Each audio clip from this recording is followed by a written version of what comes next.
Would you welcome Don Stewart?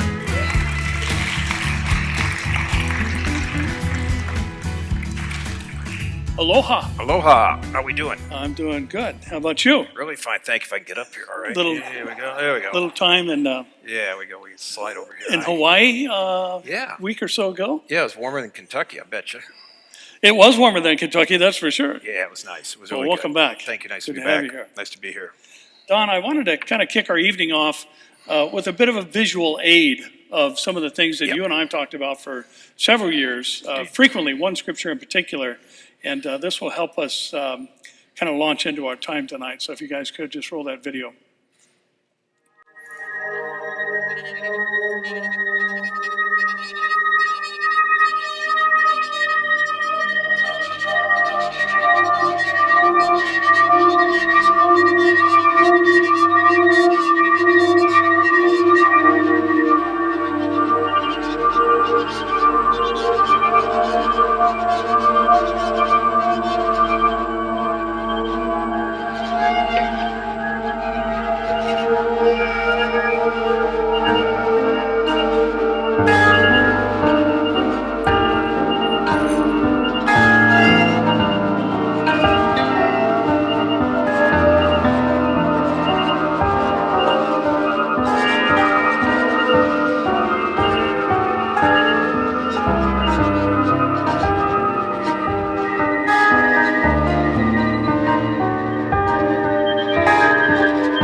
Don, I thought this was important for us to kind of set the tone for tonight for a couple of reasons. One, I think as we look at prophecy, we don't always know how everything's going to happen, but we know that what the Bible says is going to happen.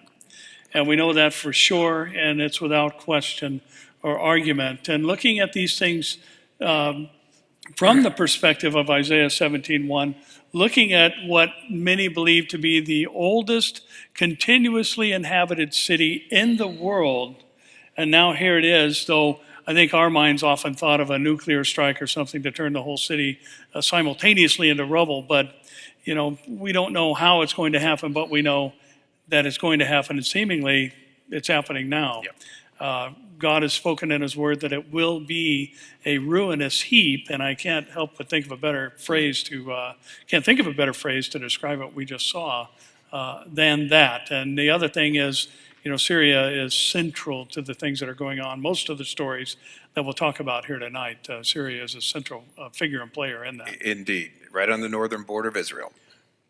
So looking at some of the things going on and how they relate to us, and Eddie, who I believe Eddie either lives in Grand Terrace or somewhere out there close to the shooting that took place, that's dominating the news, as he had mentioned, and tragedy has struck many. And here now we have ISIS on our own soil and in our own backyard, so to speak. And Don, it's been interesting to watch the media and listen to the typical spin that we've become accustomed to, very sadly. And now facts are beginning to emerge that is basically debunking everything that has been taught to us, including some of the things that come out of this administration about, this isn't Islam and other things of that nature. But, one of the things that was circulating is that, this couple was recently radicalized, and that's kind of a new coined term as well. But now we're finding out, as ABC News just reported today, that this couple who launched a terror attack were both radicalized before they met online some years ago, and they have now a confirmed connection to ISIS. So much as Abu Bakr al-Baghdadi has stated that he is calling everybody to jihad, basically around the world, anybody that supports the ISIS cause, I think we'd be safe in saying that ISIS is now struck here in the United States. Oh, big time. It also struck in Garland, Texas last year, too, with the Draw Mohammed contest, but people don't want to admit that. But yeah, it's here. And, the last time we did this is like deja vu over again, right after the Paris thing. And I'm not a prophet or a son of a prophet. Remember what I said, it's going to happen here. I didn't know it was going to be so soon and so close. And talking to some of you afterwards, it was kind of freaky what we said, because you thought, wow, it's going to be tough to sleep at night. Well, it really shouldn't be. We need to be vigilant, but we're believers, trust in the Lord. But it's here. It's been here. And the sad thing about this situation, this guy's been here for 5 years in this country, a number of years doing this, getting the lay of the land. And one of the things I shared with Barrett and some of you heard on a radio program we talked about today, that this man, Farouk, was the health inspector of both of our conference centers at Twin Peaks and at Murrieta.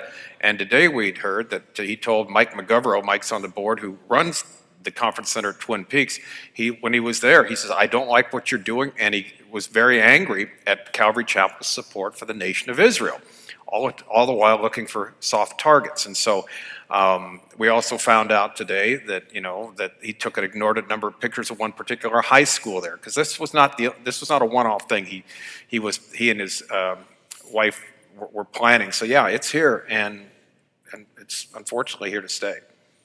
Well, things are changing, I think, in a lot of ways that are surprising, even with some of the very liberal media, to see that we have reports, coming out of ABC, and then there was another report today out of NBC, where they're now reporting that this was a long-planned attack. It wasn't, somebody lost their cool at the holiday party or whatever you want to call it and came back all armed, just happened to have, all this gear laying around. And now we're seeing, and NBC is reporting, that Saeed Farouk and Tashfeen Malik spent at least a year planning this attack.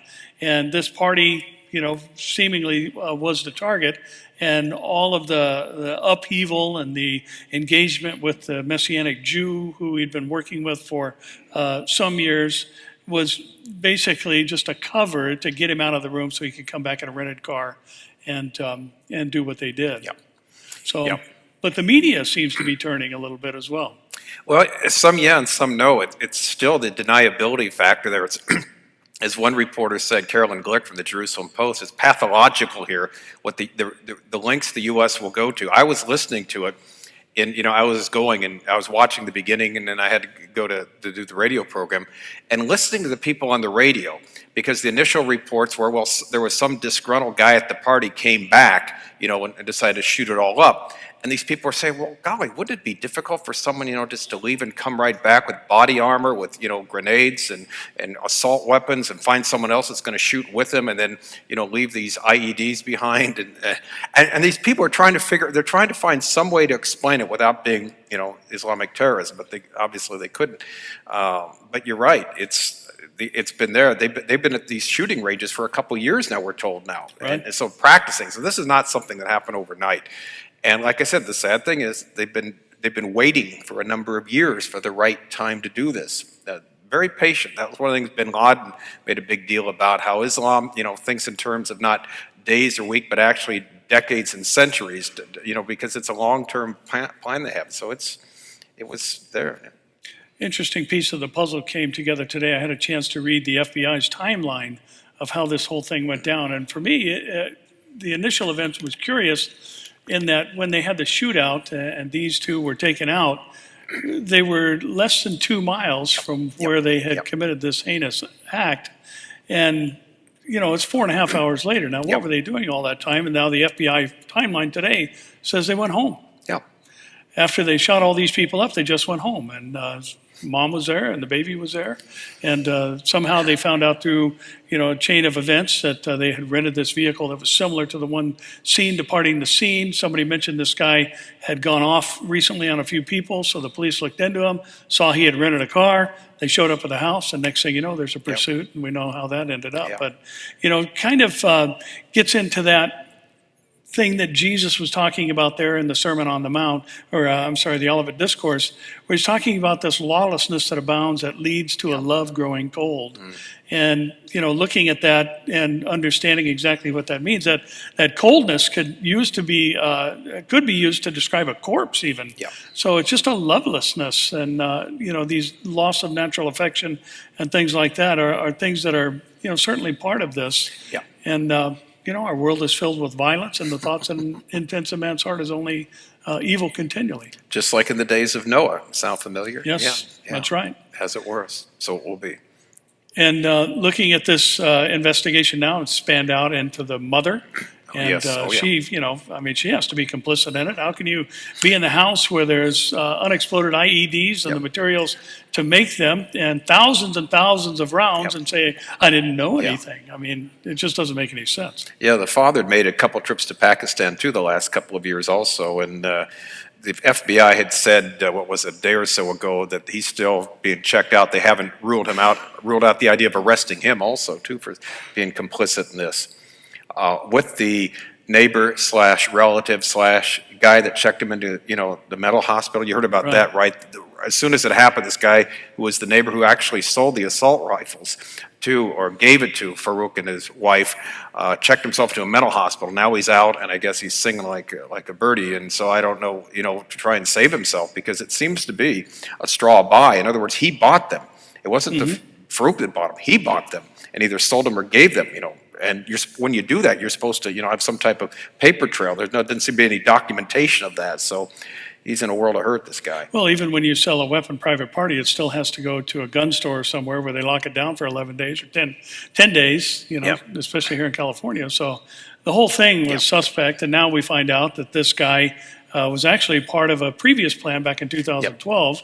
And they were casing out some of the local high schools.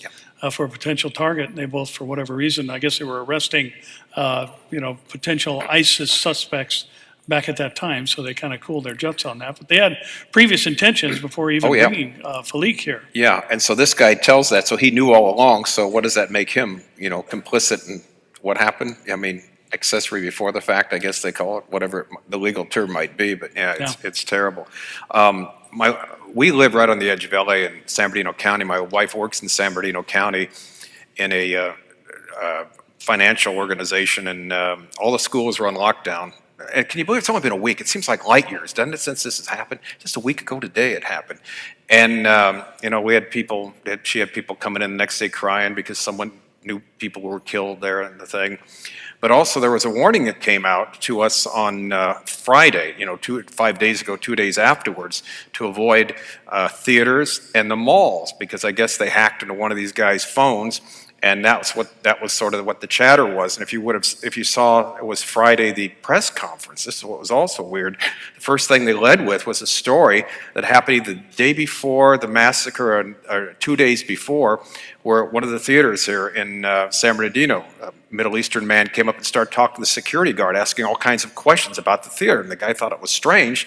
Then a little while later, he sees this car driving slowly with these Middle Eastern-looking guys taking pictures of the whole theater complex and that. He called the police, and the police are investigating that. They haven't tracked down who it was, but they gave us, to be on the lookout. And so someone sent this email out to a bunch of friends from inside the police department, please don't go to malls, don't go to theaters this weekend. So they were really concerned something else was going to happen.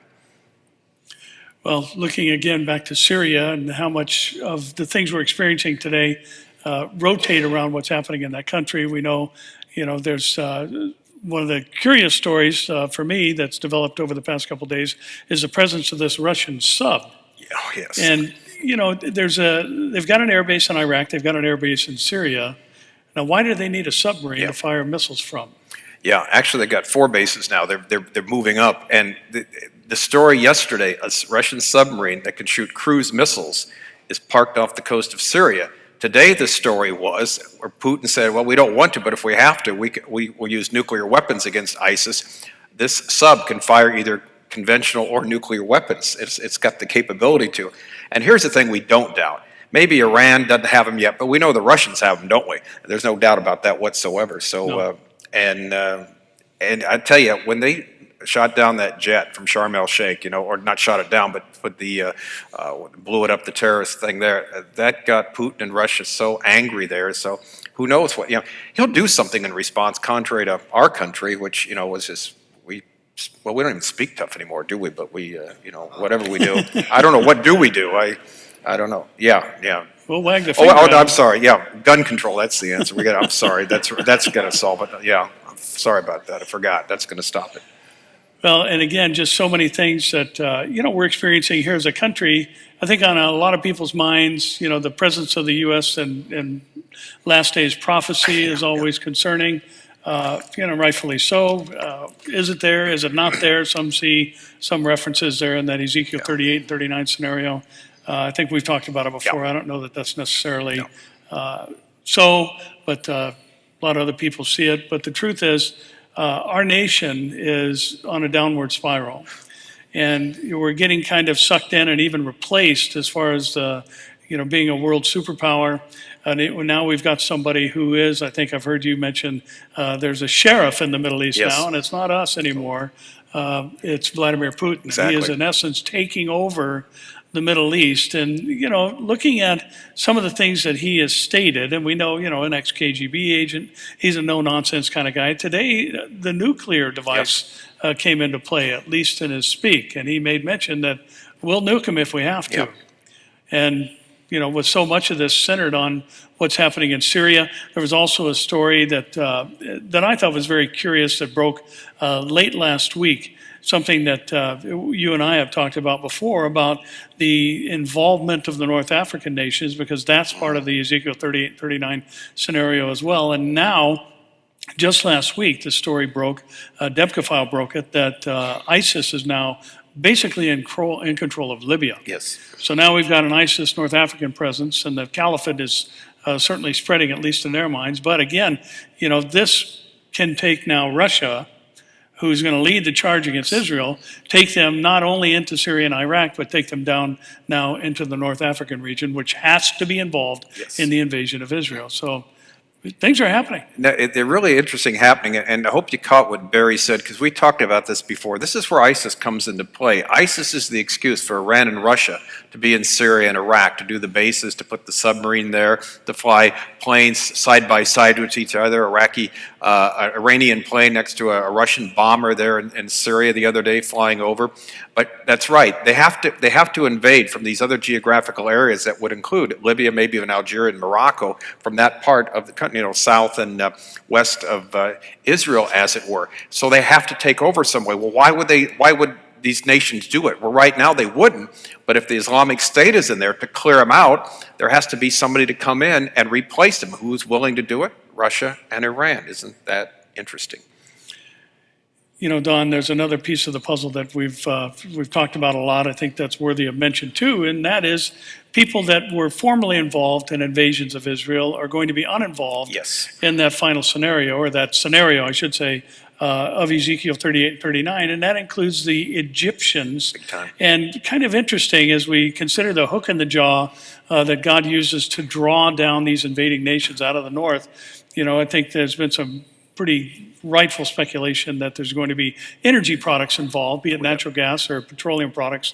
And now today we've got this story again, the Debka file breaking this story, that the Egyptian president Abdel Fattah el-Sisi has arrived in Athens for 3 days of talks with Greek Prime Minister Alexis Tsipras of a plan for establishing the first ever Mediterranean consortium for joint exploitation of Israel, Egyptian, and Cypriot offshore gas wells. So here you've got these nations. The day after Israel was founded as a nation, May 14th, 1948, they were invaded by 5 nations. One of them was Egypt. Yet they're absent from the invading forces of Ezekiel 38 and 39. And here they are now with a seeming alliance beginning to develop. And it is interesting, too. We do have the presence of the Egyptians mentioned during the millennium, too. Yes. And God mentions them in Isaiah 29 as being his people. So something's cooking in Egypt as well. But it's awful curious that now here you've got this less than a decade ago, this adversarial relationship, and now they're considering a consortium for joint exploration of their oil products. Yeah, each of these stories, people, I hope we can appreciate how incredible this is. In every war, Egypt has been on the forefront attacking Israel. 48, 67, 73, the Suez Crisis. And yet now we have this agreement with, like I said, I'm looking at it with Athens, Egypt, and Israel with the gas deal. So Egypt, again, is on the sidelines of Ezekiel 38. And what's also interesting here, Barry, what hit me, something I've talked about here before, and that is that Greece is also involved here too, because one of the portraits, one of the prefigurements of the final Antichrist is Alexander of Macedon, Alexander the Great. I think you make a great case of this final Antichrist coming out of Greece and working with some deal with Egypt and Greece and Israel. I don't know, it's incredible all these parts coming together, just to say the least. It's almost somebody knew what they were doing when they wrote this. Huh? Yeah. All these separate parts. And, I mean, literally, there's so many of them. They look like parallel lines, but they're all tremendously coming together. Well, Don, because this is on everybody's mind, what do you see as far as and you've got 14 points or indications that we're in the last days. Right. One of them I think is critically important to mention.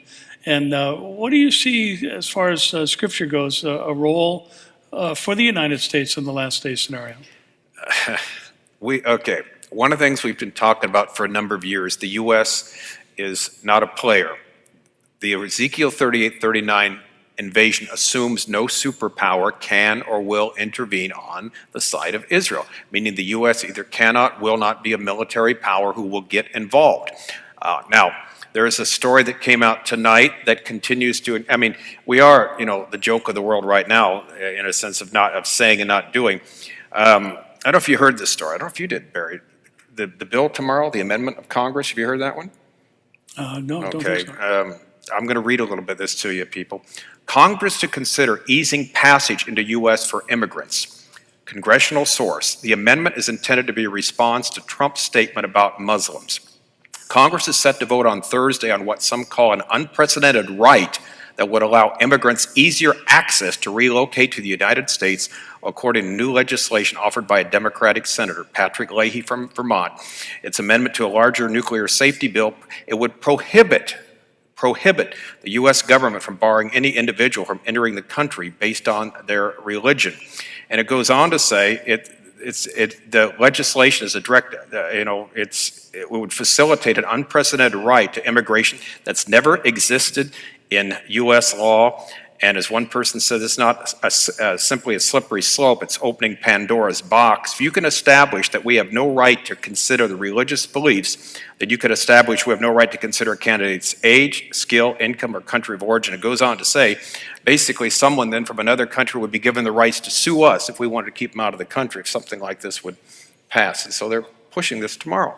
Yeah. So here's the thing. I asked the question of this today because of the immigrants that have been in since Paris. There have been 237 people from Syria have been let in the country, 236 Muslims, 1 Christian, 0.4%.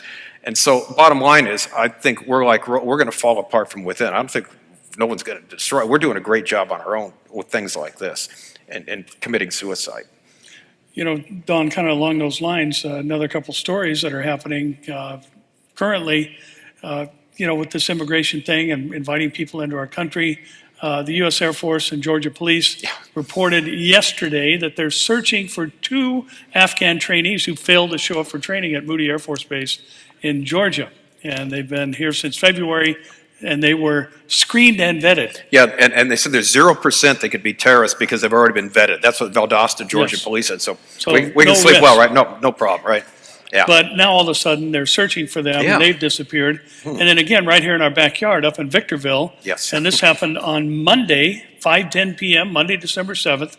Deputies were responding to a man brandishing a sword because he had a fight with his neighbor, saying, "I would die and kill for Allah." And, again, this whole mentality today that, we cannot look at somebody based on their religion. And now Trump comes out and says, hey, we got to slow this whole thing down. And the world explodes. There's some 300,000 signatures now in England that Donald Trump be banned from visiting England. And, kind of an interesting reality about this whole thing is that there was actually a president who banned immigration from one certain country, happened to be a Democrat. Yeah, from his name is Jimmy Plains, Carter. Georgia. Jimmy Carter, yeah. And he banned immigration from Iran. And he sent some of them back. He booted them out of the country. And yet here we've got this whole liberal mentality and, that we cannot do such a thing. We cannot recognize that there's a certain people group that are associated by a religious ideology that are a threat to the health and well-being of our nation. So we need to up our game, not loosen our restrictions. And as a matter of fact, I know this has been a matter of debate, and the Immigration and Nationality Act passed on June 27, 1952, revised the U.S. laws regarding immigration, naturalization, and nationality. And it was originally passed to prevent communists from entering the country. But what the provisions state is this. Here's provision A. No person shall hereafter be naturalized as a citizen of the United States who advocates or teaches or who is a member of or affiliated with any organization that advocates or teaches opposition to organized government, meaning our organized government. Now, the whole mentality and ideology of these groups that are trying to get over here is our way of life and our system of government. And they are trying to push a different form of government and force it upon us, and that being Sharia law. Yeah. And slay them wherever you find them. Expel them from where they expelled you. Persecution is more grievous than slaying, but fight them, not by the holy mosque until you should fight them there. That's the Quran, Surah 2, 191 to 193. And kill them where you find them. Well, we hear so much from the highest office in this land about ISIS is not Islam, and it's a perversion of Islam. And I think, Don, one of the things that never seems to make its way to the surface is that al-Baghdadi, Bakar, what's his first name? Yeah. You know what I'm talking about. Yeah, Baghdadi. The head of ISIS, He actually has two PhDs. He has one in Islamic law and one in Islamic studies. Yeah. So he's got two PhDs in Islam, but he knows nothing about No. what Islam is all about. And our president knows better that this has nothing to do with Islam, it's a perversion. Well, actually, al-Baghdadi is an expert on Islam. Of course he is. He knows Islam inside out and upside down, and he is adhering to the practices of the Prophet Muhammad. And the hadith, the statements of Muhammad, and how he therefore interpreted the Quran himself, and he is following after those practices. So he's actually more orthodox than anybody that would be considered a moderate. And yet we're hearing the exact opposite. Yeah, it's amazing how many of these Muslims are misunderstanding Islam. We're told that they misunderstand it's a religion of peace, but you're exactly right. Here's a man, like I said, who's 2 doctorates in Islamic law. He is an expert on it. In fact, in Egypt's top university, Al-Azhar, day before yesterday, the top imam of all Egypt, when was asked, is the Islamic State Islamic?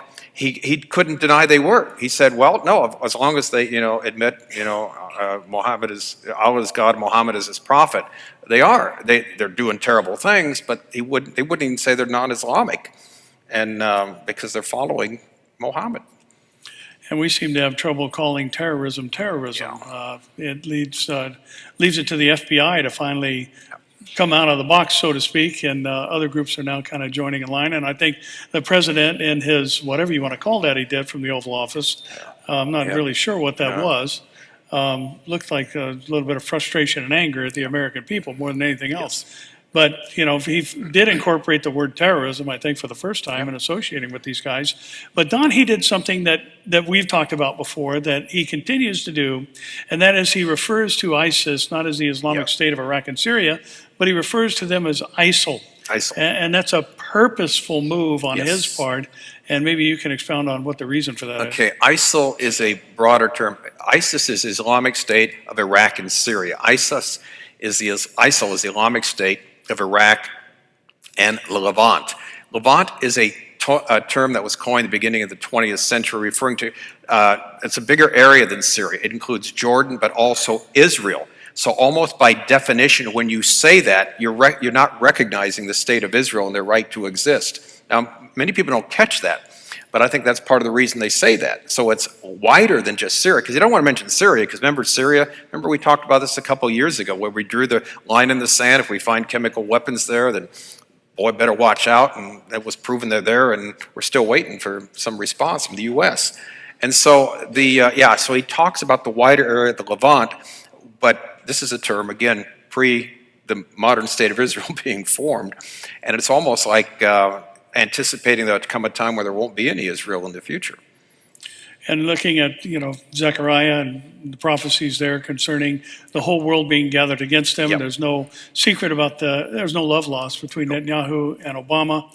And, it is kind of an underhanded or backhanded slap in the face. Totally. To basically, in his rhetoric, just hand Israel over, to these Middle Eastern powers. So, kind of an interesting position that it puts us in. And Don, there's one of the other things that I think we often talk about concerning the last days is the apostasia, or the apostasia, the defection or departure from truth that'll take place in the last days in the church. And one of the things I think that's happened in these last days, Don, as far as that goes, is the basic ignoring of prophecy and the things that we were told that the Lord doesn't want us to be ignorant of. And yet today, many times, dealing with the things that we're dealing with and talking about is looked at negatively through many in the church today, leaving a lot of people unaware. And one of the things I think that I'd like for you to talk about a little bit more is that promise and prophecy there in Genesis 12, 1 through 3. And where there is a very, very clear and easy to understand statement made concerning Abraham's descendants. And maybe you can talk about that a little bit. Yeah. Genesis 12, 1 to 3. God told Abram at the time, he's going to bless those that bless his descendants and curse those that curse. Now, this is when Abraham didn't have any descendants. We know the story. They didn't get started until Abraham and Sarah were beyond the childbearing years. Bless those that bless and curse those that curse. I think I've told the story before about a few years ago at a pastor's conference. I met John McTernan.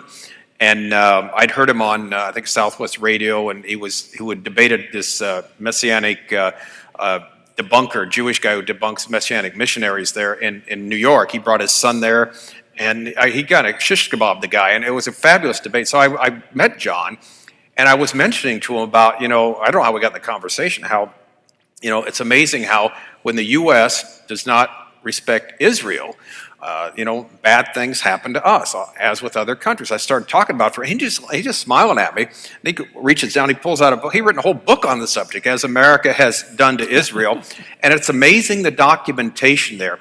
And he has headlines side by side from various times when we did something really to push Israel into a corner and some tremendous disaster happened. I mean, like the dual headlines in the New York Times or some of the other papers, exact same day. And so we've been asking for it. And yeah, this is one of the reasons we're meeting our demise, because we're not standing for Israel. And that's one of the reasons why we are going down, down, and down. And Barry, like we said, when you got people voting like for something like this tomorrow, inviting, the LA City Council did the same thing too, by the way. To see that 3-1, they voted to bring the Syrian refugees into LA today to vote along party lines. Just today. Yeah, just today. So hey, let's bring them all here, right? It's like what you talked about before, and we've talked about Isaiah chapter 3, the people get the leaders they deserve, right? And it talked about their leaders will lead them astray, like Jesus eventually said, the blind leading the blind. I think that's what we have right now. And there's no other really way to explain it. Like in 2 Thessalonians 2, remember the spirit of deception that comes there? So they'll believe the lie rather than the truth. You want to shake, can't you see? And they just, it's like they don't seem to be, at least the leaders in the media doesn't. Well, one of my favorite verses concerning the whole scenario that Daniel paints for us, it's so telling of the day that we live in, and I think to a degree even the nearness of that whole scenario unfolding, that being the tribulation and the Antichrist rise to power. One of the things I've always thought was curious, Daniel, it's either 11, 24, 27, but Daniel says that the Antichrist is going to sit at the table with other leaders and they'll tell lies to each other.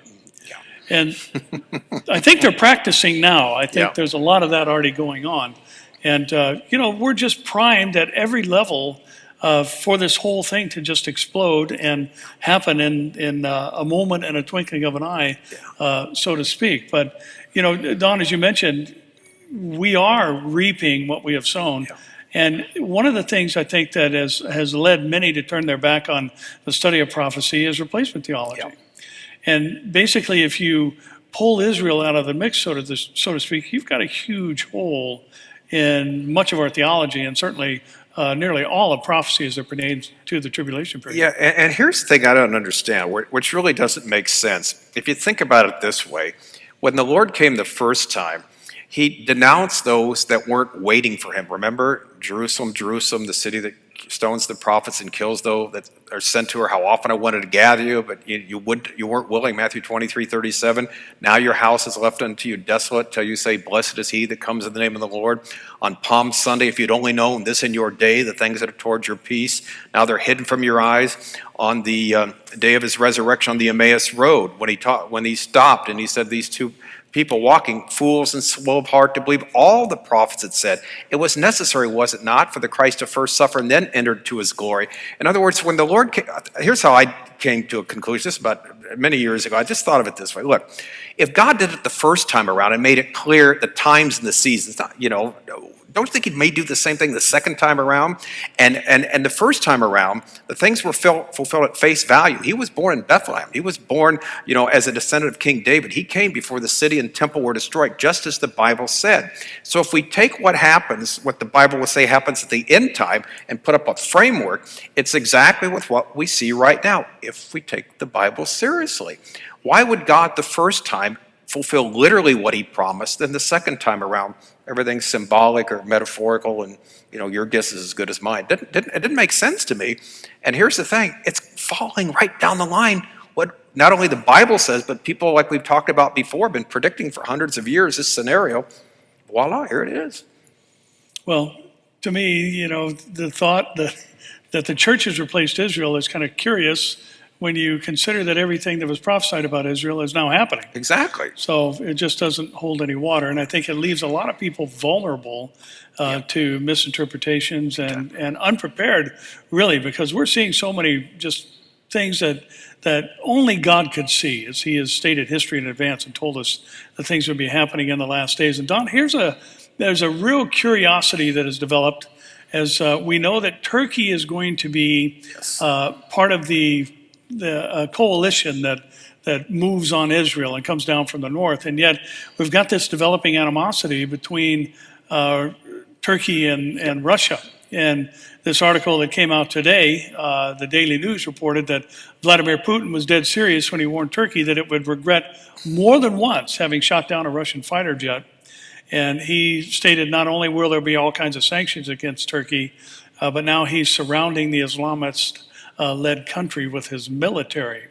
So something is going to have to happen to bring Turkey back in line so they participate in this coalition instead of, they've kind of committed, non-committed, or uncommitted, or whatever the term would be, even with commitments to us to use their air bases to go after ISIL and or ISIS rather.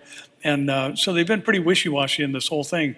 But something's got to happen to bring them back into the fold. Yeah, and something will. We don't know what it is, but something will. Whether it be Putin, using the prod of military action again. Don't know, but it's going to happen. It's like we've talked about before here. When the Bible laid out what's going to happen in the future, the scenario there, we could actually, not because we're prophets or sons of prophets, predict what's going to happen. We've told the story quite often. Chuck used to tell it all the time. The last year of his life, how in the early 70s, when he talked with these leaders in northern Israel, these generals, about their biggest worry in the future. And he said it's going to be the nation of Iran. He actually was laughed at because Iran was the one in the 73 war that helped resupply Israel, helped the United States, to win the Yom Kippur War. And they looked at him and said, Chuck, Iran's our best friend. And Chuck says, the book said it's going to be your worst enemy. They thought it was funny until the Ayatollah Khomeini took over. And then, after being the best friend, the Shah was deposed. And now Iran is the greatest terrorist nation in the world.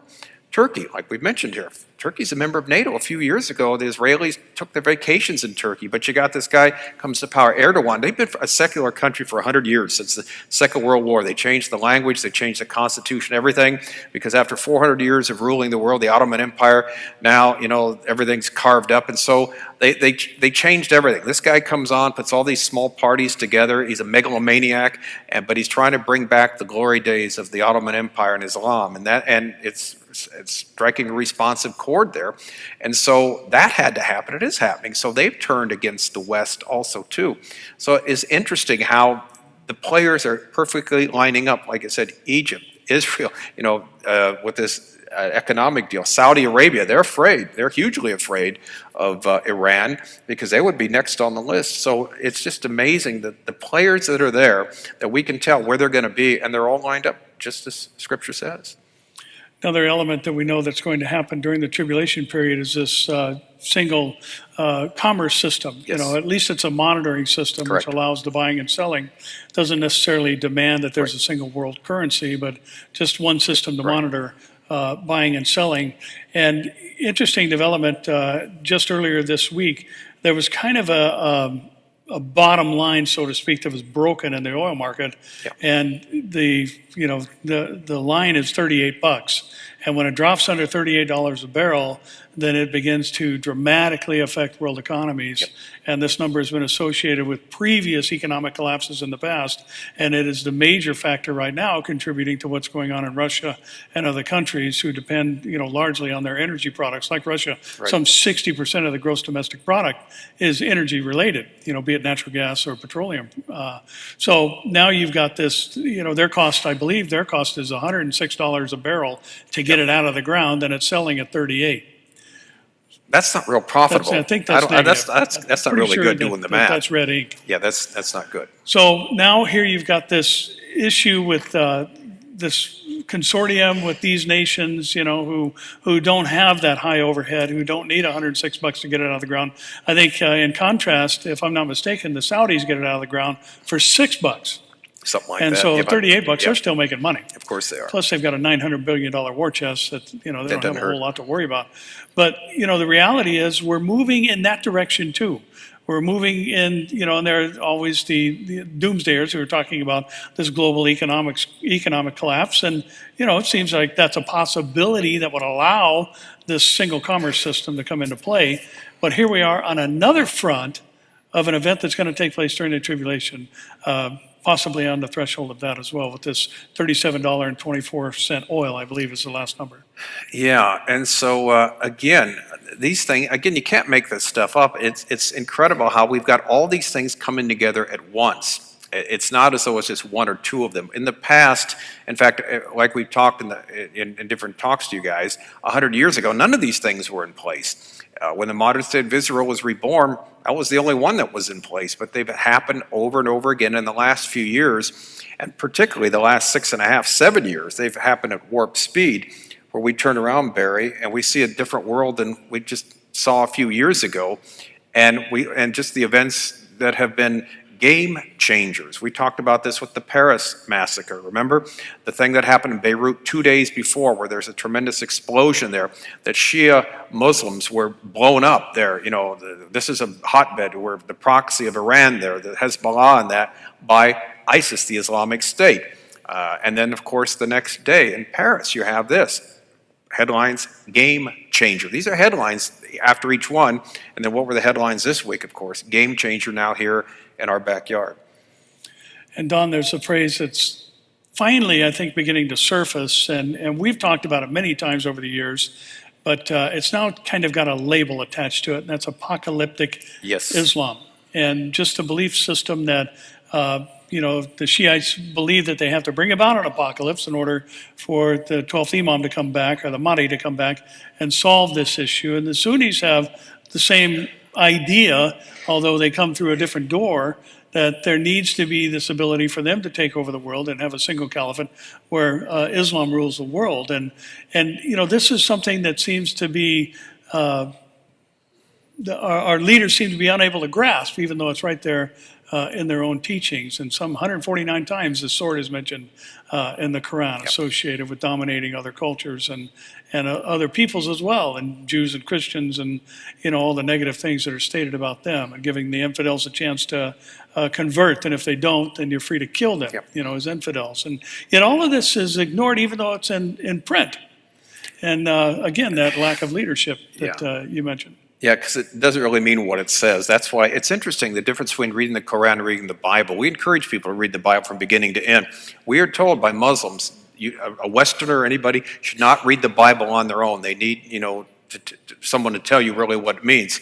Because if you read it and it really means what it says, no, it doesn't really mean what it says. We'll tell you what it means. At least we'll tell you Westerners this, and we'll tell our own people it actually means what it means. But you guys are gullible, and we'll tell you something different here. But you're right.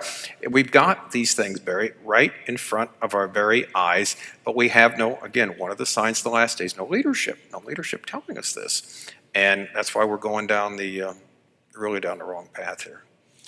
And other consequences, I shouldn't say that. We've got an ironclad deal with the Iranians now. We don't have to worry about them anymore. Yeah. Because 10 years of negotiations have brought this deal down solid.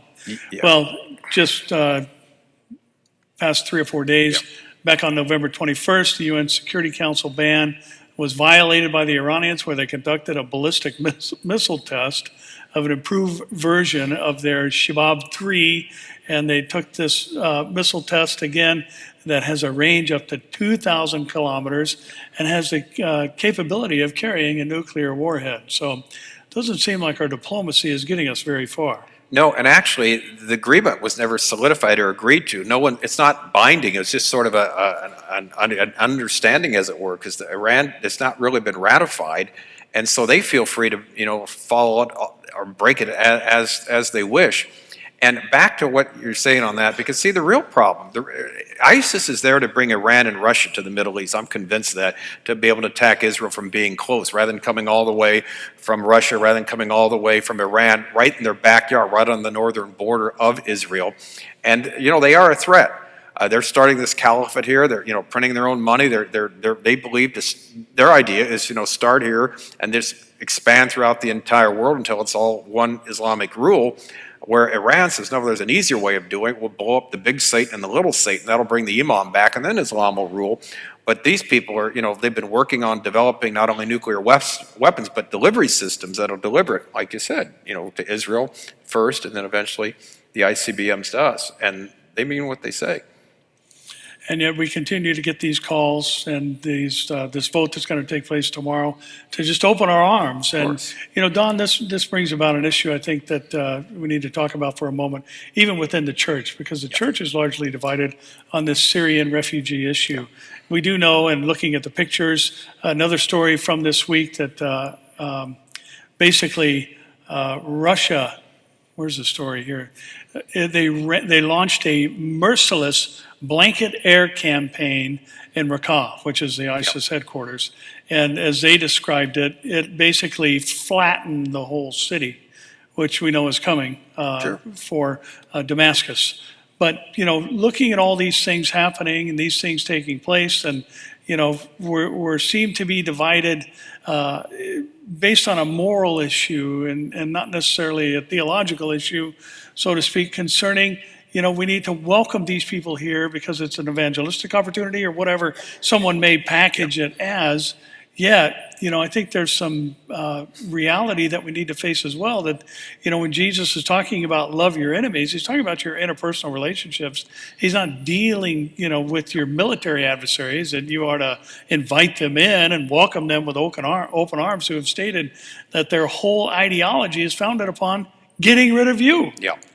And that seems to be the sticking point for many, that we're somehow breaking down on our love if we don't welcome these people in. Yeah, and talk about, here's part of the problem, the mentality we have. Unless we get them here to America, we can't evangelize them, as though God can't work with them in the Middle East. We know for a fact that Muslims by the scores are coming to Christ in that part of the world, the dreams that they're having, the witnessing that's going on, and we think, no, we've got to bring them here as though, we're the last bastion of hope. And again, I think really wrong-headed there. We'll bring them in because, remember, some people didn't get the memo. They're at war with us. We may not be at war with them, but they're at war with us. They want to destroy us, our way of life, and ISIS has bragged about infiltrating within, the refugee situation. Well, again, remember we talked about at least two of the Paris people there, the terrorists there were brought in under the refugee program. And so you just, you just don't know. You need to be prudent here, and you need to be wise. And some people say, well, that's unloving. It's not as though there's other places in the world they can't go. People need to be able to take them in. In fact, I was listening to Joe Rosenberg, had a great, on his blog, an interview with a man that's doing things in that part of the world, supporting the Syrian refugees in that part of the world in various places there, and getting the gospel out to them where they live and where they're comfortable with in that part of the world, rather than bring them over here with the possibility like what we saw, because remember, this guy's been a sleeper there in San Bernardino. He's been there for years. How many, others do we need to bring in? And so I understand, we want to reach out to people. I really do. And our hearts are big, but we got to think about this too, because there's danger involved, big time. Well, there's a lot of footage that's floating around out there about some of the European countries that have taken in many of the refugees, and we see them attacking the police, attacking, common citizens. And, most of the people that have been interviewed that, are being shuffled off to another country, they want to stay home. Yes. They want to stay in Syria. So why haven't we had, the strategy to just put a circle out there somewhere in Syria and decide to protect it and let these people stay within their own country? But there seems to be a greater agenda, and I do believe it's a spiritual agenda. And, in watching all these things take place and seeing our country in such poor condition morally and spiritually, it's obviously another precursor to the time of the end. But, Don, just looking at all these things and listening to all these things happening in our world today, I think that we are at a time where we need to be evangelizing, certainly, but I think we need to be wise as serpents and gentle as doves, and not fall prey to what even our own government, many of the liberal media, have fallen prey to, and that's ignoring the ideology. The intent is to kill us. It is. That's the whole point. Yeah, and that's the intent. And so, with all due respect to people want to bring them in and love them, we can love them in other places, supporting them. We should support, ministries like Joel's doing, other people are supporting them in that part of the world, but bring them in here when their desire is to kill us. That's their stated purpose. That's the Quran commands them to do. Now, of course, we don't say every Muslim does that. There are people who are peaceful Muslims. It's not a religion of peace. And their holy book, again, just read it, strike the infidel where you find him. I got the one story here, Barry, I'm sure you got something to close with. This is the story of the day I had. I don't know if you people heard this one. Remember the Temple Mount? We've always talked about the Temple Mount is ground zero. Mm-hmm. Israel is God's clock. The nation is the hour hand, city of Jerusalem the minute hand, Temple Mount the second hand. Did you hear the story today from the Jerusalem Post? Here's the headline. Later this month, guess who's going to visit the Temple Mount of planning? Donald Trump. Yeah. Oh yeah. He's going to go to Israel the end of this month, planning on visiting the Temple Mount. The most controversial, delicate piece of real estate in the entire world. And when Sharon went up there a couple of decades ago, they closed the Temple Mount for 3 years. They had that intifada. Can you imagine if he gets there and they would allow something like that to happen? And his people are looking at it. They're trying to organize this sort of thing. Well, good thing he's always politically correct. That's true. Yeah. He wouldn't say anything that would offend anybody there. So I'm sure with all what he said the last week, there won't be any problem. Everybody will welcome him. You can't make this stuff up, people. This is. If you wrote a novel or a screenplay and you played this out as a movie, people would say this is unbelievable. But it's true. Well, again, just thinking about the presence of Islam here in our own country, the growing numbers. We look back and see what happened when the Ottoman Empire was broken up and the 10 nations were established there, and the Arab Christians had a home country known as Lebanon. Sure did. And it's not an Arab Christian country anymore. It's Islamic State, in essence. And, seeing what's happening here in our own country and the concerns and the phrases that are being created, radicalization, moderate, and all these things that we see happening. There's a recent study, like a Barna Group type study, about the Muslims that are in the country. Yes. And the number took me back a little bit because I don't think it's accurate. It said 2.3 million. I think there's more than that here in our country. But 51% of the respondents said that they believe that they should be allowed to live under Sharia law. So they haven't come here to assimilate and be a part of the United States and be, American like you and I. They've come here to establish within the U.S. caliphate and eventually do what they did in Lebanon. Space of 25 years, Lebanon went from an Arab Christian country, just because of the birth rate, 4 wives, multiple children, Christians marrying one wife, having the typical 1.2 kids or whatever it is, and the Muslims having, 15 and 20 kids. And obviously that's going to create a voting base, and they took over the country just in less than a single generation. And so here you've got this mentality, even amongst the moderate Muslims in this country, that Sharia law is the law that they are to be allowed to live under. And then you've got a country within a country, a culture within a culture. And next thing you know, you've got a country that's imploded upon itself. And I think that's really the demise that we see for this country in the future. 99% of the people of Afghanistan would like to see Sharia law. 91% of the people of Iran. That Pew study that's been cited about in these Muslim countries, the great majority of the people are sympathetic with establishing Islamic law. Again, same thing here with the Muslims in the United States. There's a huge number of them. Many won't admit it, but in their heart of hearts, I'm sure they will all like to, because that's what their religion teaches. If you're a follower of that religion, that's eventually what you want to see, right? And that's the frightening thing. Yeah. And Don, something has to happen, and we'll just wrap it up with this, but we know that there's a localized battle that takes place with Ezekiel 38 and 39. We're given the geographic boundaries, the invading nations and all that, and where that takes place, where the dead are after the Lord deals with them. But one of the other things too, Don, I think that is developing on the world scene, and we're seeing, a little more of an aggressive posture with many, even Americans today, concerning the violence and all the things that the Muslims are doing in our own country and around the world. And that is this, we do have a single world religious system that's coming as well. And one thing we know, and we've talked about this before, one thing we know for sure is that there are 2 groups who would not become part of a global religious system. And one is the Christians, and the other is the Islam. Muslims. We know how the Christians are going to get out of here. We'll be out of sight. So what's going to happen with Islam? Well, Ezekiel 38, 39, the armies that come down, let's not forget this, and this is often overlooked. Not only the armies destroyed that come down and invade Israel, the countries that sent the armies also have great destruction. Their cities, their mosques, because they're mostly Islamic, the command and control centers, their military. So they're basically decimated. So the powers that be, the militant Muslim fighters in the world are from these particular countries. And basically they're going to be off the map, as it were. So if you're an unbeliever person and you want some type of religion here and you've rejected the Christians are gone. You don't have to worry about them. Aliens must have taken them. The Muslims now have been wiped out. So you got to find something. So there's a vacuum there. Something has to fill that place, and that's why this final Antichrist comes on the scene and false prophet and offers something with signs and wonders. And why not? And all the goodness there. Just worship him and his image, and of course the personage who inspired him, Satan himself. And people will do that. Yep. It's all happening. Right in front of our eyes. Amazing. Yep. Who'd have thunk it? Yeah. Well, that's a wrap. That's a wrap. Thank you, Don. Let's all stand and close with a word of prayer. And Father, again, we're so thankful, Lord, that you've told us all things beforehand. God, then thank you for 2 Timothy 1:7 tonight, that you haven't given us the spirit of fear, but of power, love, and a sound mind. And because of your word and by your spirit, we can have soundness of mind even in perilous times such as these.